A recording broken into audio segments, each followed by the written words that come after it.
Every story I've read about professional baseball player Rube Waddell is stranger than the last. The internet says it's true.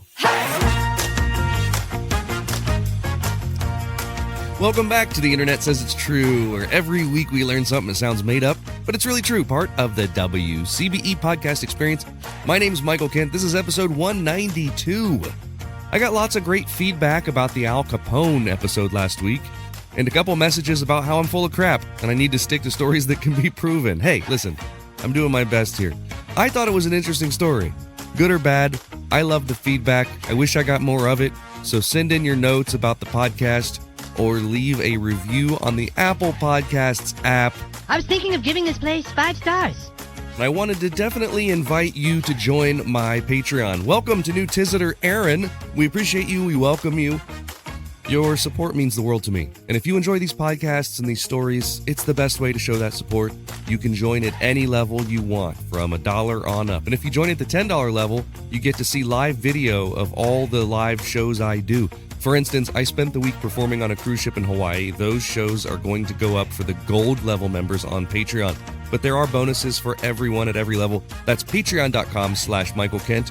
Or you can always use the link in the show notes. I am once again asking for your financial support. Also want to give a shout out to new listener Keith. Sent me a nice message about some of those stories and actually sent in some submissions of his own. If you have an idea for stories that you want to hear on this podcast, something that maybe you've heard of, you can do that right on our website. There's a link and a little box that you can submit your stories right there. So it's baseball season, and I had an interesting story that I came across about an early baseball player.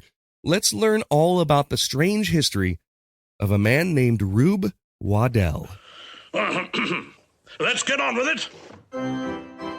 In 1897, Major League Baseball had already been in existence for 21 years and had 12 teams. Only 4 of those teams still remain under the same names: the Cincinnati Reds, the Baltimore Orioles, the Pittsburgh Pirates, and the Philadelphia Phillies.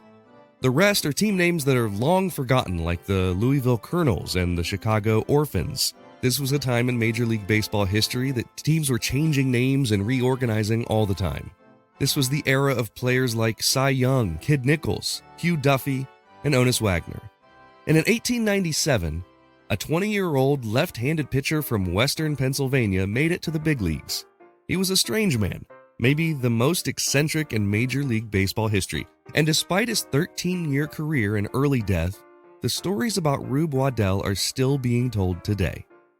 George Edward Waddell, known by the nickname Rube, was born in Bradford, Pennsylvania, and spent most of his early life in the small town of Prospect, north of Pittsburgh. He was always reported to be an eccentric and strange kid. He once ran away from home at the age of 3 and lived at the local fire station for a few days. He hardly ever went to school, and he was known to be what they called at the time simple. His childhood pastime was throwing rocks at birds. These were the early days of developing his left arm, his throwing arm, into what would eventually place his name in the Major League history books. At the age of 18, Waddell got his first pitching experience for the Butler, Pennsylvania baseball team in 1895.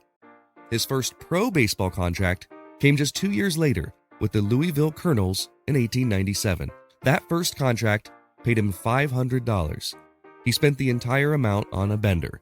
Did I mention Waddell was also a rampant alcoholic? At this point, he had a ton of potential on the mound, but wasn't very refined. So after pitching just a few games for Louisville in that first season, they sent him to the Detroit Tigers to gain experience. He ended up getting in a fight with the manager who had rented him a place to live. Waddell never paid his rent. So he left Detroit, pitched in various other places: Canada, Homestead, PA, Columbus, Ohio, which then became Grand Rapids, Michigan, and finally back to Louisville in 1899. By this time, Waddell was putting up impressive numbers. In his time with the Columbus Senators, which then became the Grand Rapids Furniture Makers — God, I love these old-timey team names, the Furniture Makers — Rube Waddell finished the season with a record of 26-8. So by the time the Louisville Colonels merged with the Pittsburgh Pirates in 1900, they brought over their best players: Honus Wagner, Fred Clark, and Rube Waddell. In 1900, Rube Waddell had earned the best ERA in Major League Baseball, 2.37. And if you're unfamiliar, ERA is just earned run average. It's a stat that's calculated to measure pitchers based on the amount of runs they give up during a typical 9-inning stretch. Baseball during Waddell's era was a different game. Batters made contact much more often than they do now. And that's why Rube's strikeout percentage was so impressive. His strikeout to walk ratio was almost 3-1, which was unheard of at the time. For 6 years, he led the league in strikeouts. But the stories about Rube Waddell and the reason that he's talked about today have nothing to do with his dominant performance. They have to do with his eccentric behavior. We'll tell you all about some of these weird stories after a quick break. If you love listening to this podcast every week and you want to show your support, that would mean a great deal to me. You can do that by becoming a Patreon member. We've got members at all levels, whether you want to pledge $1 a month or $10 a month. Just think about the value that you receive from this show. And if you like the histories and the stories that you learn about or the jokes that you hear, and if you think that they're worth it, consider signing up. For that, you get every episode ad-free and a week early, access to bonuses like the unedited videos of the guest appearances, and 20% off all merchandise. You can sign up today at patreon.com/Michael Kent. That's patreon.com/Michael Kent. I'm John DeSando, host of Back Talk. This podcast is an extension of the long-running, award-winning movie review show, It's Movie Time. Back Talk features additional content and banter with guests about new movies. If you want more insight and information about what's playing now in theaters and online, find Back Talk at the WCBE Podcast Experience on WCBE.org. You'll be happy you did. We're living through the most dynamic time in human history, and what we do as leaders matter. We are the ones that create the leverage to shift directions of our companies, our nonprofits, and our communities. As a leader or an emerging leader, please join me for a dynamic conversation with top thought leaders, academics, and executives to learn more about how to elevate your leadership. I'm Maureen Metcalf. Join us at the WCBE Podcast Experience at WCBE.org. There were tons of weird things about Major League Baseball in those early years. One example is the Philadelphia A's mascot, Louis Van Zelst. He was a boy who had been born with physical deformities, who acted as the unofficial mascot for the team from 1910 to 1914. He had a hunchback, and players would rub his hump for good luck. A similar story is one about a man named Victory Faust. He was a, quote, mentally defective man, those are the turn-of-the-century terms, who was a good luck mascot for the New York Giants. When he was in uniform in their dugout, they tended to win more games. A little person named Eddie Bennett was a bat boy and a good luck charm for Babe Ruth's Yankees, and to the White Sox and Dodgers before that. In these days, having oddities or physical deformities could be viewed as a sign of good luck for people. Of course, it was dehumanizing and horrible to treat these folks like almost non-human totems. But all of these reports also talk about how these non-player human mascots loved their job. So it's not so strange to imagine a different time when bizarre behavior was just seen as personality and eccentricity rather than any sort of disqualifying feature. And that's the case with pitcher Rube Waddell. The largest difference in his case is that he actually possessed quite a remarkable baseball ability. Here are some of the stories that are often told about Waddell, and there's no way I can include them all because they just kept coming. The more I read, the more stories I found. Early in his career, he once left in the middle of the game to go fishing. It was a nice day and he didn't want to waste it on a ball field.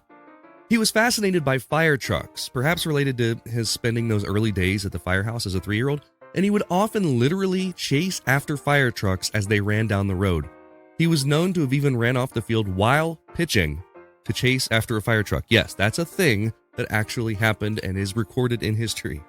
When it wasn't baseball season, he would disappear for months on end, sometimes leaving on long drinking binges.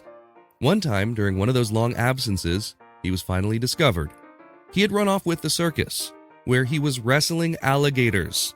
I told you, this is weird stuff. When opposing teams saw that Rube Waddell, who was a southpaw, by the way, people called him Southpaw because they knew about his alcoholism, they would purposely distract him. He was distracted by shiny objects and by puppies. So people would actually bring puppies to the game and hold them up from the stands. And he would inevitably come over and play with the dogs. He was so distracted. One of the downsides to Rube Waddell's eccentricity mixed with his sort of lack of brain power was that he was constantly getting in fights. He couldn't get along with his coaches or management. Legend says that Waddell could never keep track of how many women he had married. By the way, records indicate he was married officially 3 times. There's one story about Waddell that coincides with another story that we've told on this show. If you remember the episode about the straw hat riots, we talked about how in early America, straw hats became a very fashionable item as long as you didn't wear them after September. Well, apparently, while riding in a train with his then team, the Philadelphia A's, he became incensed that a teammate was wearing a straw hat, and he got into a fist fight with the guy. It was a relief pitcher, Andy Coakley, who had been picked up by the train wearing his straw boater hat, and in the ensuing melee, Rube Waddell threw out his shoulder. This made him miss most of the September schedule, and then he didn't play in the World Series that his team made it to that year. And there have since been other explanations about why he didn't play. This was kind of a big controversy at the time and has been talked about still. Some of them were that the rest of the team just couldn't stand the guy, so they didn't play him. There's even one story about how Rube got hooked in with a bookie, and the whole thing was a setup because he bet against his own team as the New York Giants ended up winning that series. Throughout his career, Rube Waddell played for so many different teams and was traded around so much, it's really difficult to keep track of them all. But his numbers were so impressive in 1905. This was the pinnacle season with the Philly A's. He recorded 27 wins, 287 strikeouts, and a 1.48 ERA. Absolutely incredible numbers. And this is why it was such a big story that he didn't finish that season because of a fight on a train.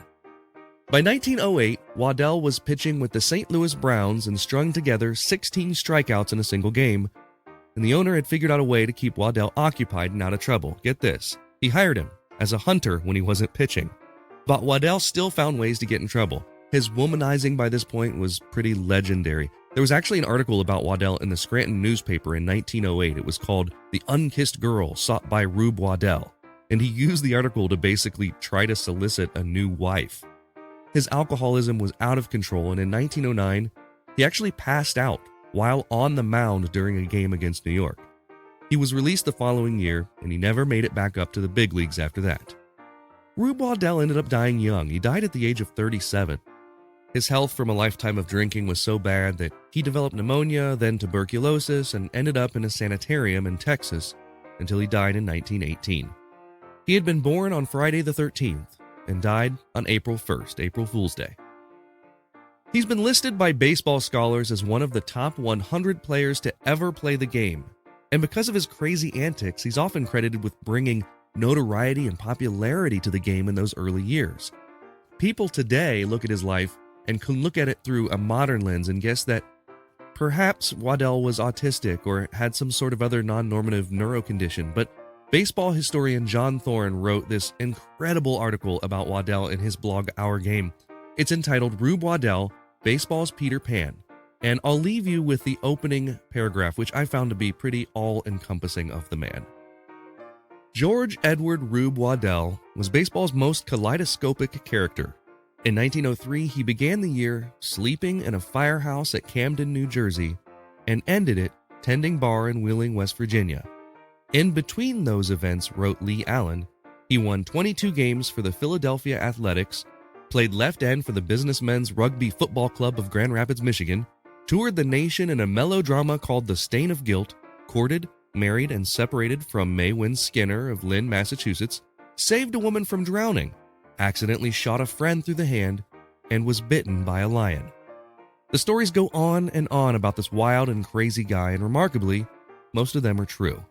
Playing marbles under the stands at game time when his teammates searched for their starting pitcher. Being paid his year's salary of $2,200 in $1 bills because he was so impulsive a spender. Hurling both ends of a doubleheader just so that he could get a few days off to go fishing. Calling his outfielders to the sidelines, then striking out the batter. And that's the end of the quote, but you should go find this article. It's absolutely incredible. But that's right, this guy's life was so strange and so unique that I didn't even get a chance to mention some of these incredible stories mentioned in that article. So now you know the story of Rube Waddell.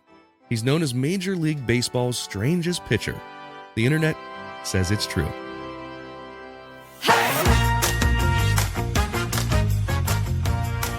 It's time for Yap Yap with me and a friend, and today we're talking to my friend Taylor Hughes. Taylor, is a keynote presenter, a host, a magic storyteller. He does amazing magic, but where his real value lies is the storytelling. You can see his most recent project, Enjoy the Ride, on YouTube. It's a full comedy magic show, but I encourage you to go back and watch his recent one. Before that was Chasing Wonder. Incredible stuff. Taylor, it's so good to talk to you, man. It's so good to talk to you. Thanks for letting me crash your party, Michael. Oh, absolutely. I'm jet lagged as hell right now. Literally flew into Columbus on a red eye, so I landed at 7 a.m. this morning.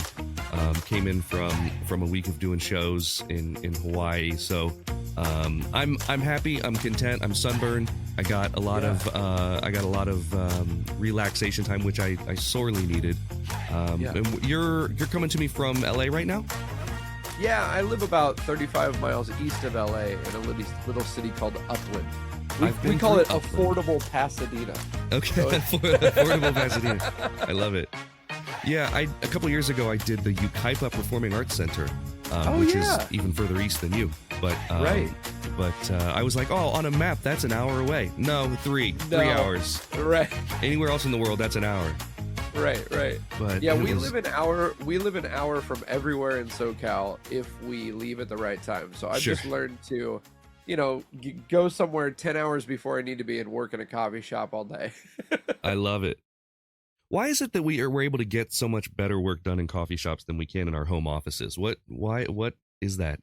I don't know. I mean, this is my tough shed in my backyard. I call it the World Shed Quarters, and I absolutely love it. And I've written a couple books in here. It's amazing. But half of the time I come in here to work and I'm like, I think we're looking for the magic bullet. It's like, Sure. well, I got to get a new notebook. I got to get the right notebook and pen. That's what it and is. and the words Yeah. will just pour out. I'll be able to write better if only. If only. Yeah.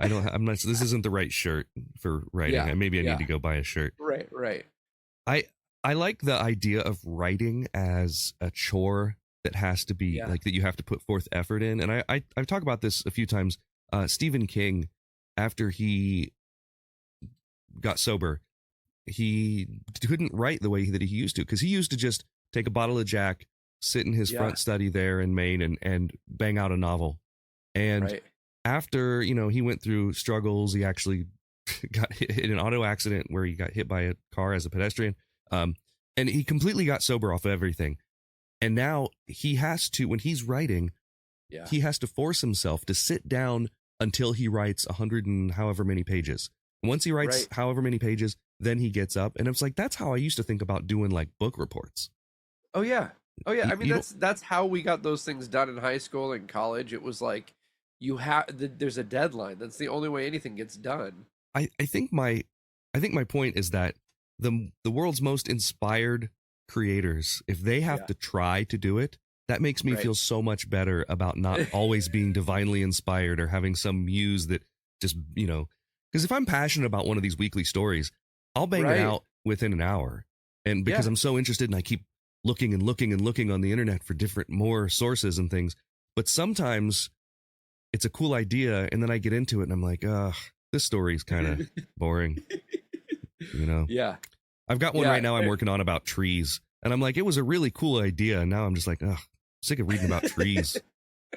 So You were so encouraged. That's another thing with creative writing is that you go through this process where you're so excited, and then about halfway through the project you're like, I don't even think this is good anymore. I don't even know, anything you make that you have to edit, you're just like, is anyone going to care about any of this? yeah. And you just have to trust that when you came up with that idea in the beginning, there was probably something there. That's Yes. why I do the old, Oh, yeah. like you write it in the notebook and then you revisit it a few days later. Is this joke still funny? Is this, Right. Or was I just in a Right. weird mood? My favorite, I used to think that joke writers would just write when they were inspired. But once I realized, I was reading a book by one of the head writers for Bob Hope. And he tells a story of he was on, Bob Hope was on this kind of tour where he was doing a bunch of golf events. And so they had written like 100 golf jokes. And he finished this little tour and he goes to do a corporate. And Bob Hope comes to the writer's room and he goes, hey, I need some new golf jokes. And they're like, well, they haven't heard. We just wrote you 100 golf jokes last month. They haven't heard any of these. And he goes, well, I need some new jokes. They're like, why do you need new jokes? He says, well, I'm paying you with new money, aren't I? And I just thought, oh yeah, that's right. It's a job like any other job. You just sit down and, I love that. work it out. Yeah. I one year I did the Seinfeld thing where someone asked him once how to get good, and he said you only get good by just writing every day. Just write every day. And so he suggested you go and get one of those big year calendars and make a big red X through every day that you write. And when you write a few days in a row, there becomes this pressure that you build on yourself because you don't want to break the chain of X's. Yeah. And you'll get several weeks in a row of these X's. And it's just like playing Wordle, man. You don't want to break your streak, you have to keep going. And one of the things that he talked about was not even just not writing jokes, but writing whatever. If there wasn't a joke in your head, just write to write, because that relationship between your brain and pen and paper is you need to keep that link up, Yeah. So. Our mutual buddy, Blake Voigt, who's a magician and creates a lot of magic for other people. I asked him recently, I said, what's your creative process like? How do you, because he comes up with this stuff that's just so out there and wild. And he said he writes down, he doesn't give himself more than 15 minutes to do it, but he writes 10 bad ideas every day. Huh. He just jots down 10 bad ideas. Yeah. And he's like, if you do that every day, that's like 3,500 ideas a year. Wow. You're going to have 3 or 4 that are great. Sure. That's true. So it's pretty wild. I love it. I did a show once called Things Are Gonna Get Weird, because there's this local theater where if I do my show there was a time that I don't perform there much anymore, but if there was a time that if I do my show there, it was going to be the same audience every time I went. So I couldn't just do my normal show. Right. You got to mix it up. You got to mix it up. And so I did one show that was consisted of nothing but all of those weird ideas in my notebook that were too weird to put in my regular show. And the whole show was that. And the result was that two or three of those things made it into my real show for a while. Yeah. One example was I made my audience stand up and take an oath that magic wasn't real in the beginning of the show. Also that they agreed that, and the very last line was horoscopes are fake too, which would always get, oh. You were like, wait, what? Yeah. So, but that made it in the show for a while. I actually did that on the road, in the show. So, well, let's get on with our, this is fascinating to talk. I feel like you and I would go overtime if we allowed ourselves. We just geek out about stuff. Yeah, go. So the way that this works basically is they're all multiple choice. And it's all, don't stress too much about the answers because this is weird stuff that no one would know. And for the first question, we're actually going to play for a joke. So if you get it wrong, you've got to tell me a joke. And if you get it right, I'll tell you a joke. Oh, that's Here's your fun. question. Yeah. Rube Waddell would leave his job midway through working to chase fire trucks, go fishing, and play with puppies. What was his job? So once again, this guy's name was Rube Waddell. He would leave his job to go chase fire trucks, go fishing, and play with puppies. One of these things was his real job. A, he was the mayor of New York. B, he was a Major League Baseball pitcher. Or C, he was a surgeon. And one of these, I promise one of these is true. Was he the mayor of New York? The answer, is that your final answer? Yeah. The answer, he was a Major League Baseball pitcher. And this guy would be on the mound, and they knew that he had attention issues and that he was just an eccentric, weird dude. And that's why people would come to see him. So opposing fans would bring puppies and kind of hold him up while he was pitching. And he would leave the mound to go and play with the dogs. Oh, that's great. He had a lifelong fascination with fire trucks. He would literally run out of the stadium during the game to go chase fire trucks. Really strange stories about this guy. Like, I feel like I did a bit of research and barely scratched the surface on Rube Waddell. But Rube Waddell, I should have known. That sounds like a baseball player. An old-timey baseball player? Yeah, I mean, we're talking about, this was around like turn of the century time. So, yeah, this is old-timey. Do you have a joke? Oh, yeah, sure. I'll tell you a joke. I mean, I feel like all the street jokes I know, I'm certain you have heard before, but that's fine. This is one of my favorites. So these two guys are out hunting and they're out in the middle of nowhere and they come across this big hole in the ground. I know you know this joke. They come across this big hole in the ground. They look down at the hole. They go, wow, that's the deepest hole I've ever seen in my life. how deep do you think that hole is? The guy goes, I don't know. Let's throw something down there. So they find this rusty anvil and they throw it down there and it goes, and they don't even hear it hit the bottom, and they are losing their mind about how crazy big this hole is. And at this moment, when they're just dumbfounded about this hole, all of a sudden they hear the sound. And they look, and there is a donkey, like a wild burro out in the field, and he's chasing them. And he's just coming after them.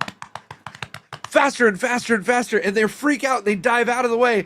And the donkey just keeps going, and he dives headfirst down into the hole. They look, and they see the donkey go down in the hole. And they're just mind blown. Like, this is two of the craziest things they've ever seen in their life. And at this point, a farmer comes over and goes, hey, have you seen my donkey? They go, yeah, the donkey just charged us and he dove into this hole. They say, that's impossible. I had him tied up to that old anvil. That It's a dumb joke. That's a good joke. That is a fantastic joke. It's a dumb joke, but it makes me laugh. No, I love it. I love it. Thank you for telling us a joke. And before we move on, there's a new part of this podcast that we just started doing this year, or this season. And basically, I want to see if my guests can come up with a story that I've not heard, whether it's his, and I'll tell you, I don't think I've heard that joke.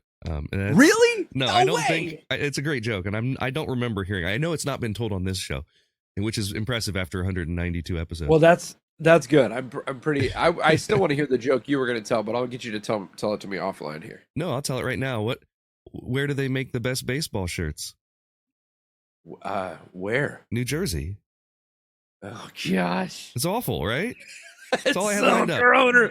That's how confident groaner, I was that you were going to miss that first question. Oh, man. That's funny. You either need to write a better question. You don't need that good of a joke. That's right. If I make the first question hard enough. All right. So do you have a story? Maybe it's a fact, a piece of history, anything that you think that maybe I've never heard of? I'll play the honor system here, and I'll tell you for real. Okay. Yeah. Do you know that Abraham Lincoln was a wrestler before he became president? Not only do I know. Did you do an episode about this? I did an episode. Oh man! I just heard this recently. Blew my mind. We did an episode about Abraham Lincoln, and he's usually credited with inventing the choke slam. Yes. I can't remember the name. My listeners are screaming it right now. There's a name. There's like an old timey name of like a street gang that he used to mess with. Oh yeah, the boys, the something boys. Yeah, the something boys. Yeah, yeah, and that was how he invented the choke slam. So wow. Yes, unfortunately we've heard that one, but this is a new segment that I'm really interested in doing, and it's also a surreptitious way for me to farm new ideas for the show. So, well, do you know about Laika, the Russian dog that was the first animal to go into space? I don't know. I mean, I think I've heard the name, but that's I think all I know. Well, it's just I recently heard about this dog in Russia that they just found wandering the streets of Moscow. And they took the dog and trained it and like gave it the best food and got it all prepped and then put it on a spacecraft and sent it into space. And I'm just thinking, imagine being that dog. Oh my God. You're giving the best life ever, just temporarily. Yeah, temporarily until you run out of oxygen on the 6th day. But you'd be thinking, what did I do? I thought everything was going so well. Right. Yeah. It's horrible. We were just I took my dad and my brother and we went to the US Air Force Museum here in Ohio. Oh, yeah. for my dad's birthday, and they have the seats that they put monkeys in, like little harnesses that they put monkeys in when they send them to space for the very first time. And same thing, like what were those monkeys what were those monkeys thinking? Absolutely incredible. Let's move on. Question 2, we're going to play for an admission of a sport that we are horrible at and a sport that we're good at. And this can be going back into childhood or whatever. So, we're talking about some sports. The team where Rube Waddell had the most success was with the Philadelphia Athletics, who then later moved to Kansas City, then most famously Oakland, where they've been since 1967. Where are the Athletics moving in 2025? A. Las Vegas, Nevada. B. Salt Lake City, Utah. Or C. Austin, Texas. I know this. It's Las Vegas. It is Las Vegas, Nevada. They'll be moving there in 2025. They've been in Oakland my whole life. Yeah. And that's a big deal. I listen, I am so proud right now that I knew anything at all about sports because I wrote this before I got my guest this week, and so I didn't realize I'd be asking a magician, a Southern Californian about a Southern California question. Oh, so well, I do know a little bit about the Oakland A's. Yeah, I love it. I love it. Do you have a baseball team? I mean, I live close enough to LA that I have to say the Dodgers. That's a beautiful stadium. It's gorgeous. It's gorgeous. I love going to baseball games. But I just don't follow. Like, I'm not gonna know. It's a lot. The stats. Really? Yeah, we're doing that? We're paying, I gotta remember, where to drop my kids off tomorrow. I thought you were gonna say I gotta remember my mnemonic. My kids' names. Yeah. No, your kids' name. Yeah. Well, not to get too off topic, but we did also do a really interesting episode about Dodger Stadium, and there was a small community sort of forcibly removed in order to build that stadium. Kind of a sad story, but an interesting one. My wife's great grandmother had a house in that neighborhood next. No way. Yeah. Wow. Yeah, Crazy. that's a sad one, but very, they used to do that type of thing all the time. Like, we need a baseball stadium, so these people don't matter. Let's move them. And horrible. Isn't that kind of? I was thinking about that the other day. Like, you save up and you buy a house, but then you still have to rent the land from. Like, you're paying property tax. At any moment, they could be like, "We want a highway right here." Yeah. It's yeah. I have on my list a few spots where throughout the country where neighborhoods were completely removed. There's one in Buffalo. There's one in there's a famous one in New Orleans and it's typically communities of color where they just say, hey, we want a highway here, or they use the highway to sort of divide one part of the city from another part of the city on purpose, right. And then it just kind of kills the one part because they are no longer really accessible to the commerce on the other. Anyway, we've gotten off on a tangent.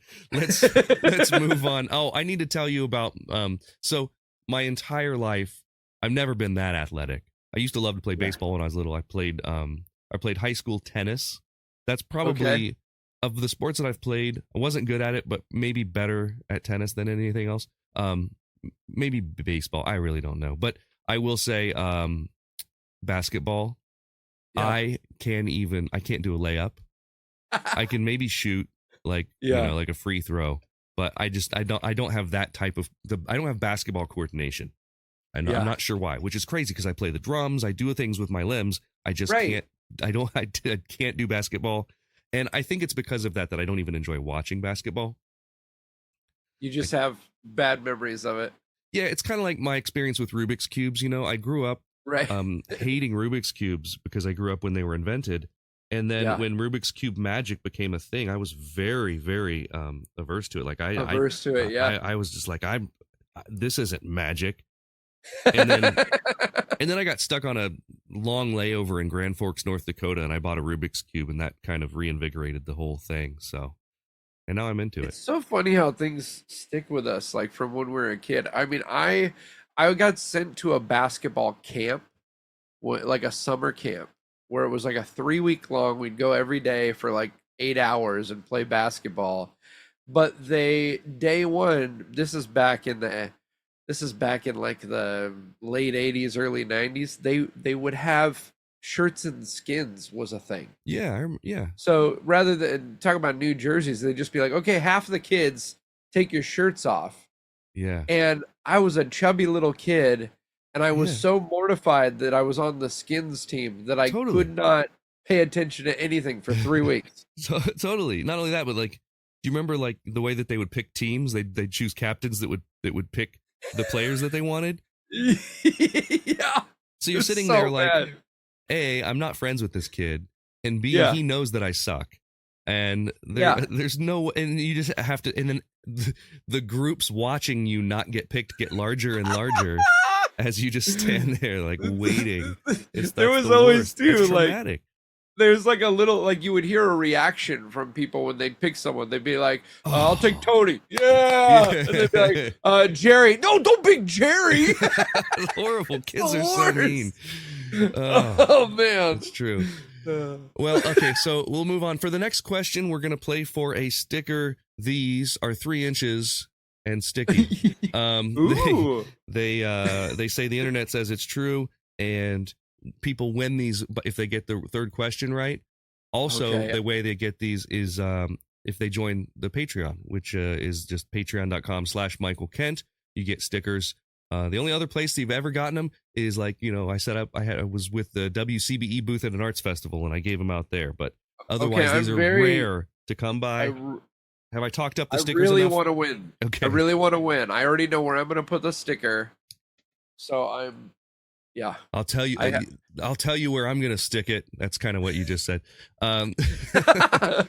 No, so I have my road cases are covered in stickers. Oh, I have a prominent location. I love it. I have more stickers than I have places to put stickers. So, all right. So here's your question. This is a baseball-specific question, as are the other ones. From 1885, I'm just assuming as a magician that you're up on your 1880s baseball history. Totally. From 1885 to 1893, what rule change allowed for more runs to happen in the game? One of these things was a real thing that they changed the rules because the games were getting boring. They not enough scoring.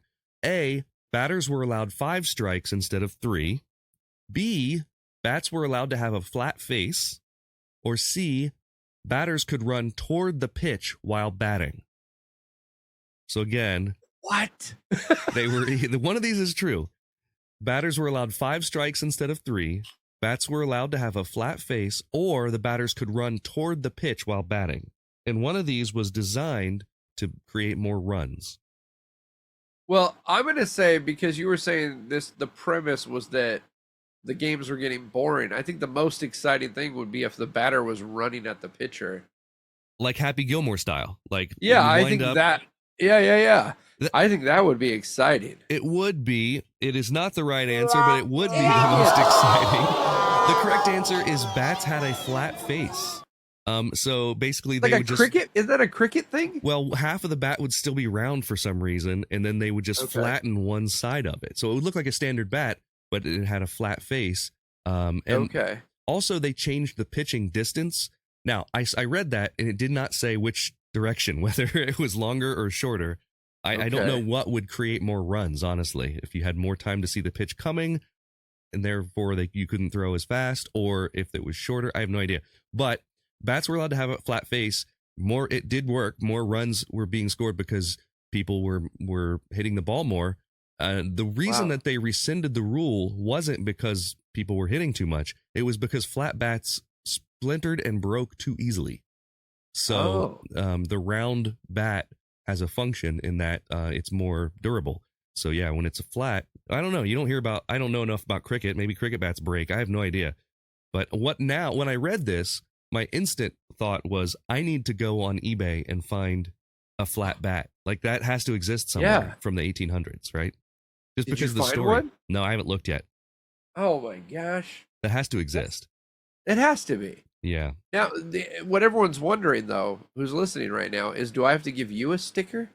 Yeah, you have to peel one off of your case. So what I got? It's going to be a well-worn sticker. Here, I'll give you this roll of electrical tape. That works. It's coming your way. I have some white out. I can make it into something. Perfect. Yeah. I've got my warning that my free Zoom account is going to run up in 10 minutes, so we got to wrap it up. This is too much fun. Question 4. This was a thing we did last week, and it was so much fun. We'll do it again here. We're going to play for admission of the first time we really got in trouble. So if you can remember the very first time you ever got in trouble. Rube Waddell was afraid that his fastball would injure the catcher's hand. What a weird dude. Okay. What weird thing did he do to mitigate this risk? He did one of these. A, he poured ice water over his own arm before taking the field. B, he blew on the ball before throwing it. Or C, he made his catcher toughen up by rubbing his hand with sandpaper. Oh, I was gonna say blowing on the ball would be like that's if he's just trying to act like he's tough. But I feel like making the catcher rub his hands with sandpaper is a very 1800s vibe. So I'm gonna go with that. It does, but the answer is that he poured ice water on his arm. Oh, Why did he do that? come on! He was known to have he would pour ice water on his arm before he took the field because he thought that would let the pitcher or the catcher not injure his hand as much. I do not understand the logic of this. I'm not sure I should try, but yeah, that's what he. This is also a guy who used to chase fire trucks and go fishing during the game. This man probably had some intellectual difficulties, but back then it was just like he was just weird. Yeah, he's just weird, Rube. Do you remember the very first time you ever got in trouble? I do. So when I was a kid, and still to this day, I have a lot of sisters. My parents split when I was real little. Each remarried someone that had 3 daughters. So I have six. I have one sisters. I have 1 sister and 6 stepsisters. Wow. And one day, me and 4 of my sisters were at home alone, and we were told, Mom said, "Don't ever go outside without your shoes on." That was like my mom's big thing. Don't go outside without your shoes on. And we were playing follow the leader, and my sister Cindy was the leader, and she let us out the front door without our shoes on.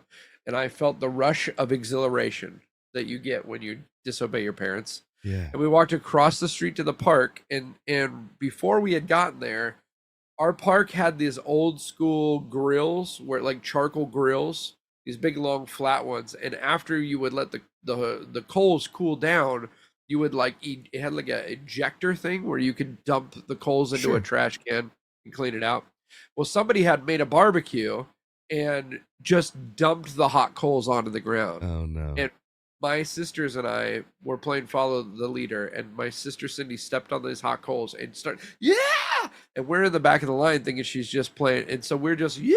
And we followed her right through them, and we all burned our feet on the hot coals. And as painful as it was, I was more scared of what would happen when I got home because my mom knew I didn't have my shoes on. So that's amazing. In Sedona, people pay good money to do that as part of leadership training. It's true. It's true. Yeah, it was like a Tony Robbins-esque kind of. You were a leader. That was it. That was the first. Unbelievable. That was my first keynote. My very first keynote I did on accident. Love it. Well, the last question is for all the marbles. Taylor, if you get it wrong, you're never allowed back on the show again. You're banned. Well, I just hope it's. I hope it's about 1700 sports. If you get it right, you're going to be back on this pod. You're a great guest. I'm going to have you back. Here's your question. This is open-ended. No multiple choice. What is your most eccentric behavior? Oh gosh. Most eccentric. Well, clarify for me. Most eccentric behavior. What kind of behavior are we looking for? Something that someone else would say, "Oh, that's weird. Interesting that he does that thing." My wife, okay, she's going to get mad at me for even saying this because it's so weird. But sometimes when I'm walking down the street, I will smell strangers. Oh, no. Like, not in a weird, creepy way, but if there's an older dude walking toward me and he's, put together, I'm like, this guy's going to have a good scent. And I'll just, I don't lean into it. Just as he walks by. Yeah. No, but as he walks by, I'll just kind of take a timed, breath in to go, and sometimes it's a surprisingly, oh, wow, look, that's a good smelling dude. Wow. Sometimes. This is the type of content people listen to this show for. This is exactly why people tune in every week. Listen, I just want to be honest. That is a weird answer. It is an honest answer. Correct answer. Have you shared your weird eccentric thing that you do? No, I was just hoping that I wouldn't have to yet because I haven't thought. I know I have a million of them, and I haven't really. I haven't really. I like your vulnerability, and you've inspired me. Now I'm going to start thinking about it. It's weird, and I don't do it very often anymore because once I brought it up as if it was like how like when someone walks by, yeah, and then I found out you that's and Joe not Biden a thing. standing in a room sharing stories. Oh man, yeah. I love it. I love it so much. Well, dude, you've been a fantastic guest, regardless of how well you did on the quiz. Thanks, buddy. Thanks for having me. So I failed every answer. No, you got number 2 right. Oh, good. Oh, yeah, good. yeah, you got one right. You guys go check out, just right now when you get done listening, go check out Enjoy the Ride. It's literally a full comedy magic show on, and it's more than just a comedy magic show. That's underselling it. It's storytelling. You're going to get to see what Taylor does, and go do that now. Follow him. Once again, his name is Taylor Hughes. What's your website? TaylorHughes.com or Magic Storyteller on all the social Magic stuff. Storyteller. It's been a pleasure having you on, man. I really appreciate you making the time. Buddy, thanks for letting me do it. And now I'm going to go research where to find a flat bat for you. Yes, So, absolutely. yeah. Flatbats.com. The show brought to you by flatbats.com. That is all for this week. Thank you so much to Taylor Hughes for being my guest, and thanks to you for listening. Here's the voice of a little kid wearing a straw hat. Thank you for listening to The Internet Says It's True. To listen to episodes ad-free and a week early, support us on Patreon. You can do that at patreon.com/Michael Kent. If you learned something just now that you didn't already know, go to the Apple Podcast app and leave us a review with 5 stars and a few words. That helps us a ton, because that's how the algorithm works. I don't know what an algorithm is, but just do it! See you next week for a brand new episode of The Internet Says It's True!